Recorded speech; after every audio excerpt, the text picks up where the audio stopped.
Rinpoche, I always thought that Vipassana meant to become aware of the impermanence and non-solidity of experience. What? I always thought that Vipassana or Lakton meant to become aware of the non-solidity and Non-solidity and? Impermanence of experience. That as well. Everything. Aware of everything, not just something. Yeah. Impermanent, all right. But what about compassion? What about devotion? What about wisdom? Everything. You are not wrong, but you are not 100% right. Yes. I also wonder, secondly, how it is different to be have shenei or calm abiding, and to be aware of that, because it seems to me that drinking a cup of tea with awareness seems to or me like without the awareness. If you do that without awareness, can that still be shenei? Yeah, it can be shenei because you can just sit and relax and just doze it off, or sit there and it's like listening to Beethoven really without listening. Yes. Yeah, so we can become like it will be nothing wrong with it. Nothing wrong with it, but it will be a little bit like a meditation couch potato, not pouch potato.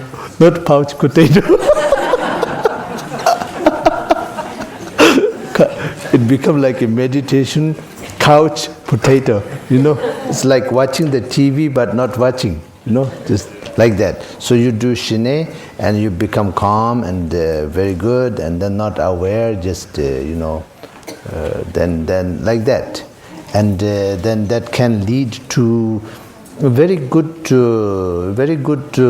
stress management, but will not progress wisdom further. Yeah, it's like listening to classical music for most of the people, but some people it is different. Yeah, Bach, Beethoven, etc. Huh? You are which type? Okay. Yeah. Okay. Rinpoche, the other day you were talking about the four immeasurable minds and the practice of impartial. One of it, the impartial to others. I find it's very difficult because in our society is really a competitive world, and we have to if we want to prevent ourselves from hurting others, sometimes kind of difficult.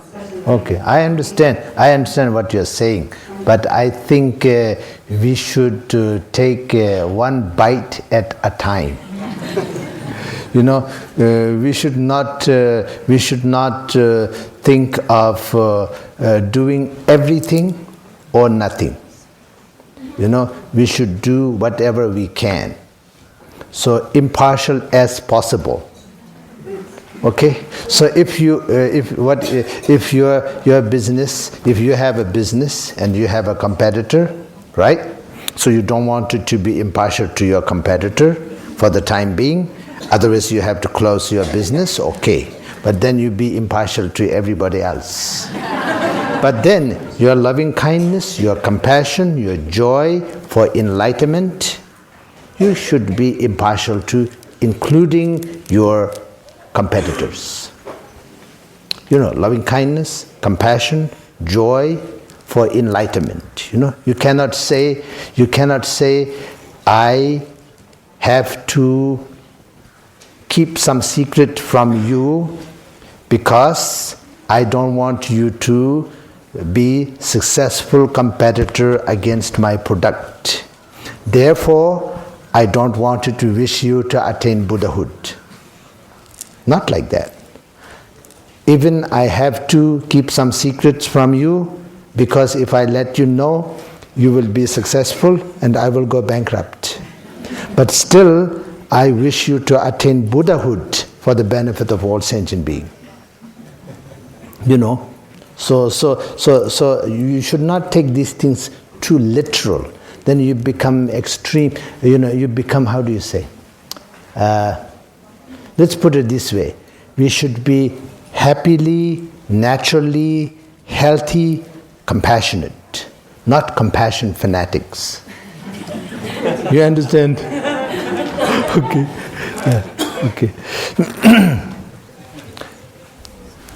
Rinpoche, if through a particular karma, a situation in one's life keeps recurring again and again, and there seems to be no way of avoiding the situation, is there a way of transforming the situation instead?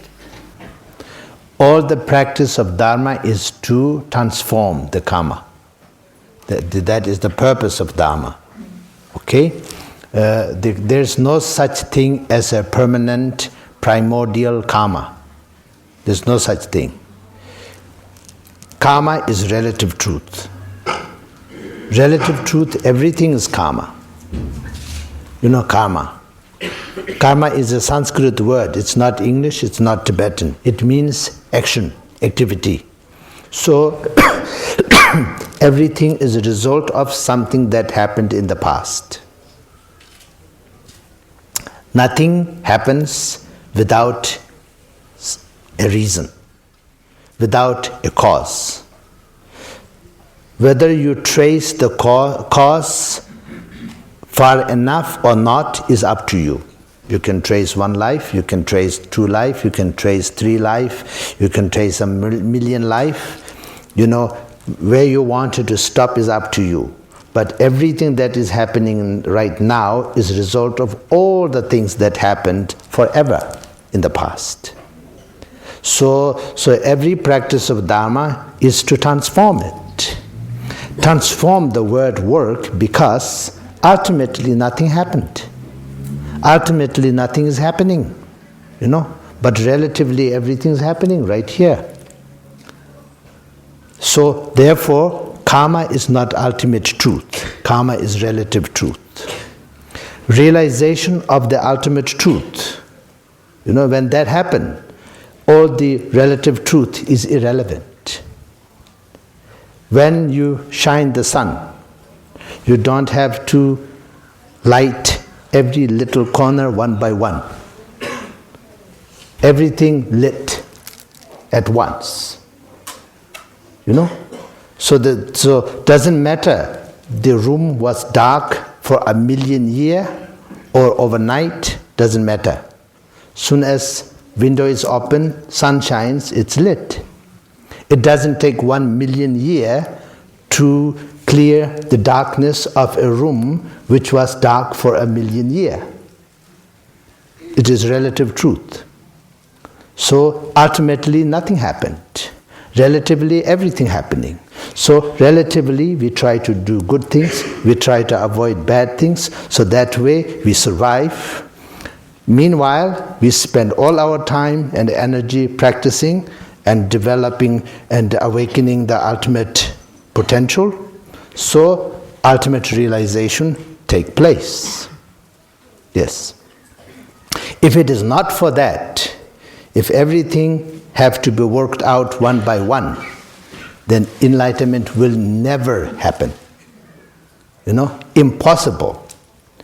We can just live on drinking glass of water a day and practice 24 hours. Still we cannot purify all the karma, because glass of water is glass of living beings. By drinking it, we are digesting all of them.